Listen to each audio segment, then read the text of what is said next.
ಇವಾಗ ದರ್ಶನ್ ಅವ್ರ ಮೆಂಟಾಲಿಟಿ ಹಂಗಿದೆ ಅಂತ ನಾನು ಹೇಳ್ತಾ ಇಲ್ಲ. ಯಾವುದೇ ಒಬ್ಬ ಗಂಡಸಾಗಿದ್ರೂ ಇದನ್ನೇ ಮಾಡ್ತಾ ಇದ್ದ, ಇದನ್ನೇ ಮಾಡಬೇಕು. ಇವನು ಸತ್ತಿರೋದಕ್ಕೆ 5% ನನಗೆ ಬೇಜಾರಲ್ಲ ಸರ್, 5% ನನಗೆ ಬೇಜಾರಿಲ್ಲ. ಅದನ್ನು ಬಿಟ್ಟು ಇನ್ಬಾಕ್ಸಿಗೆ ಬರೋದು, ನಿಮ್ಮ ಐಟಮ್ಗಳ್ನ ಕಳಿಸೋದು, ನಿಮ್ಮ ಕಥೆಗಳ್ನ ಕಳಿಸೋದಿದ್ರೆ ನಮಗಿಲ್ವಾ?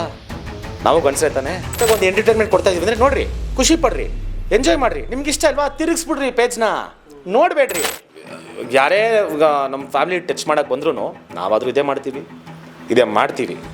ಇದೇ ಒಂದು ನನಗೆ ಗೊತ್ತಿರೋ ಪ್ರಕಾರ ಇದು ಮೂವಿಗಳಲ್ಲಾಗಿದ್ರೆ ವಿಷಲ್ ಹೊಡೆದು ಎಲ್ಲ ಎಗರಾಡಿ ಚಪ್ಪಾಳೆ ಎಲ್ಲ ಹೊಡೆದಿದ್ದೀವಲ್ಲ, ಇಜ್ಜಿಂದಲಾಗಿದೆ ಹೊಡೀರಿ ಇವಾಗ ಚಪ್ಪಾಳೆ. ಸರ್, ಫೈನಲ್ ಆಗಿ ಮಾತನಾಡೋದಾದರೆ ಒಂದಷ್ಟು ಈಗ ಸೆಲೆಬ್ರಿಟಿಗಳು ಇರ್ಬೋದು, ಇಲ್ಲ ಕಾಮನ್ ಮ್ಯಾನ್ಗಳೇ ಆಗಿರ್ಬೋದು. ಸೊ ಇಂಥ ಒಂದಷ್ಟು ಇನ್ಸ್ಟಾಗ್ರಾಮ್, ಫೇಸ್ಬುಕ್, ಡ್ಯಾಶ್ ಏನಿದೆ ಈ ಸೋಷಿಯಲ್ ಮೀಡಿಯಾ ಪ್ಲ್ಯಾಟ್ಫಾರ್ಮ್ಗಳು ಅಗತ್ಯಕ್ಕಿಂತ ಮೀರಿ ಯೂಸ್ ಮಾಡೋದ್ರಿಂದ ಈ ರೀತಿಯ ಒಂದಷ್ಟು ಅನಾಹುತಗಳಾಗುತ್ತೆ.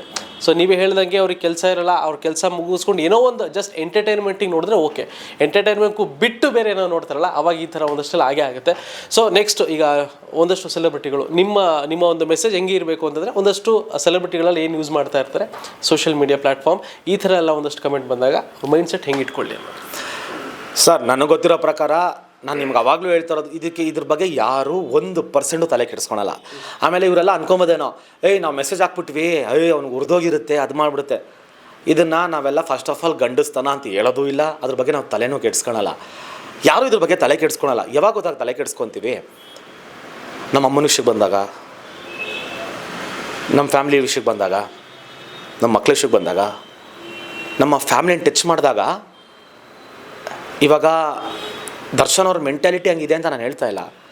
ಯಾವುದೇ ಒಬ್ಬ ಗಂಡಸಾಗಿದ್ರೂ ಇದನ್ನೇ ಮಾಡ್ತಾ ಇದ್ದ, ಇದನ್ನೇ ಮಾಡಬೇಕು. ಆಯಿತಾ? ಇದೇ ಒಂದು ನನಗೆ ಗೊತ್ತಿರೋ ಪ್ರಕಾರ ಇದು ಮೂವಿಗಳಲ್ಲಾಗಿದ್ರೆ ವಿಷಲ್ ಹೊಡೆದು ಎಲ್ಲ ಎಗರಾಡಿ ಚಪ್ಪಾಳೆ ಎಲ್ಲ ಹೊಡೆದಿದ್ದೀವಲ್ಲ, ನಿಜದಿಂದಲಾಗಿದೆ ಹೊಡೀರಿ ಇವಾಗ ಚಪ್ಪಾಳೆ. ನೆಕ್ಸ್ಟು ಇನ್ನೊಂದು ಸತಿ ಇದರಿಂದಾದರೂ ಬುದ್ಧಿ ಕಳ್ಕೊಂಡು ಅಮ್ಮಿಕೊಂಡು ನಿಮ್ಮ ಪಾಡಿಗೆ ನೀವೆಲ್ಲ ಜನ ಇದ್ಬಿಟ್ರೆ ಒಳ್ಳೆಯದು. ಇಲ್ಲ ನಾವು ಶೋಕಿಗಳು ತೋರಿಸ್ತೀವಿ, ನಾವು ದೊಡ್ಡ ಗಂಡಸರು ಅಂತ ಅಂದ್ಕೊಂಡ್ರೆ ಅದಕ್ಕೆ ನೀವೇ ಅನ್ಕೊಬೇಕೇ ಹೊರತು ನಮ್ಮ ಜೀವನ ಏನು ಸರ್ ಹಾಳಾಗೋಗುತ್ತೆ.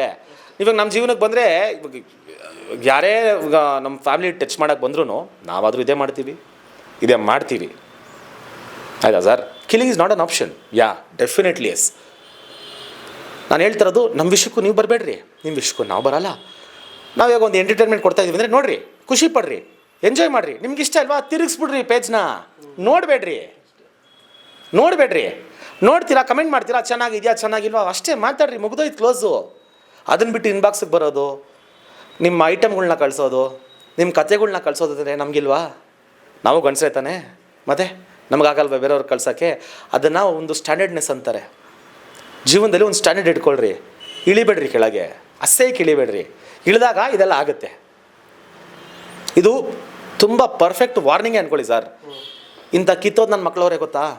ಇಂಥ ಕಿತ್ತೋದು ಕಾಮುಕ ಸ್ವಾಮಿ, ಅವನು ರೇಣುಕಾ ಸ್ವಾಮಿ ಅಲ್ಲ ಸರ್, ಅವನು ಕಾಮುಕ ಸ್ವಾಮಿ. ಅವನು ಇಂಥ ಕಿತ್ತೋದು ಕಾಮುಕ್ ನನ್ನ ಮಕ್ಕಳಿಗೆ ಪಾಪ ಹೆಣ್ಮಗು, ನಾನು ಹೇಳ್ತೀನಿ ಕೇಳಿಸ್ಕೊಡ್ರಿ, 5 ತಿಂಗಳು ಗರ್ಭಿಣಿ. ಆ ಹುಡುಗಿಗೆ ಏನಾದ್ರು ಕಷ್ಟನಾ? ಆ ಹುಡುಗಿಗೊಂದು ಪ್ರಾಬ್ಲಮ್ ಸರ್, ನಾನು ನಿಂತ್ಕೊತೀನಿ. ಆ ಹುಡುಗಿಗೆ ಏನು ಮಾಡಬೇಕು ನನ್ನ ಕಡೆಯಿಂದ ನಾನು ಮಾಡ್ತೀನಿ, ಅವಳಿಗೆ ಏನು ಹೇಳಬೇಕೋ ನಾನು ಮಾಡ್ತೀನಿ. ಅದಕ್ಕೆ ನಾವಿದ್ದೀವಿ, ನಾವು ಮಾಡ್ತೀವಿ. ಅದು ಬಿಟ್ಟು ಇವನು ಸತ್ತಿರೋದಕ್ಕೆ 5% ನನಗೆ ಬೇಜಾರಲ್ಲ ಸರ್, 5% ನನಗೆ ಬೇಜಾರಿಲ್ಲ. ಬೇಜಾರೇನು ಅಂದರೆ ಅವ್ರ ಅಪ್ಪನ ನೋಡಿದ್ರೆ, ಆ ಹುಡುಗನ ಅವ್ರ ಅಪ್ಪನ ನೋಡಿದ್ರೆ, ಇಲ್ಲ ಈ ಹುಡುಗಿ ಹೆಣ್ಮಗನ ನೋಡಿದ್ರೆ ಇದಕ್ಕೆ ಬೇಜಾರಾಗುತ್ತೆ ಹೊರತು ಇವನು ಮಾಡಿರೋ ಮೆಸೇಜ್ಗಳು ನೋಡಿಬಿಟ್ರೆ ನೀವು ಕಣ್ಣಾರೆ, ಅಯ್ಯೋ ನಾನು ನಿಮ್ಗೆ ಕೊಡ್ತೀನಿ ಅದನ್ನೆಲ್ಲ ಹಾಕ್ರಿ. ಅದನ್ನು ನೋಡಿದ್ಮೇಲೂ ಜನ ಇವನು ಸಾಚ, ಇವನು ಅಮಾಯಕ ಅಂದ್ಬಿಟ್ರೆ, ಅಯ್ಯಪ್ಪ ಅಮಾಯಕ ನೀವೇ ಇಟ್ಕೊಳ್ರಪ್ಪ, ಕರ್ಕೊಂಡೋಗಿ ನಿಮ್ಮ ಮನೆಗೆ ಕರ್ಕೊಂಡೋಗ್ಬಿಟ್ಟು ನಿಮ್ಮ ಹೆಂಡತಿ ಮಕ್ಕಳು ನಿಮ್ಮ ಅಮ್ಮಂದ್ರನ್ನೆಲ್ಲ ಅನ್ನಿಸ್ಕೊಂಡು ಅವ್ನ ಜೊತೆಗೆ ಇಟ್ಕೊಳ್ರಿ, ನಮ್ಮ ಕೇಳಾಗಲ್ಲ. ಓಕೆ, ಥ್ಯಾಂಕ್ ಯು ರಜತ್ ಅವರು ಇಷ್ಟೊತ್ತು ಮಾತಾಡೋದಕ್ಕೆ. Thank you so much. Yes, ನೋಡಿದ್ರಲ್ಲ ಸೋಷಿಯಲ್ ಮೀಡಿಯಾ ಅಂತ ಅನ್ನೋದು ಇತ್ತೀಚೆಗೆ ಇದನ್ನು ನಾವು ಬ್ಯಾಡ್ ಕಮೆಂಟ್ಸ್ಗಳು ಈ ಕಮೆಂಟ್ಸ್ಗಳೆಲ್ಲ ನೋಡೋದ್ರೆ ಒಂದು 3 to 4 ಇಯರ್ಸಿಂದ ಜಾಸ್ತಿ ಆಗಿರೋದು. ಈ ಹಿಂದೆ ಅಷ್ಟೊಂದೆಲ್ಲ ಇರಲಿಲ್ಲ.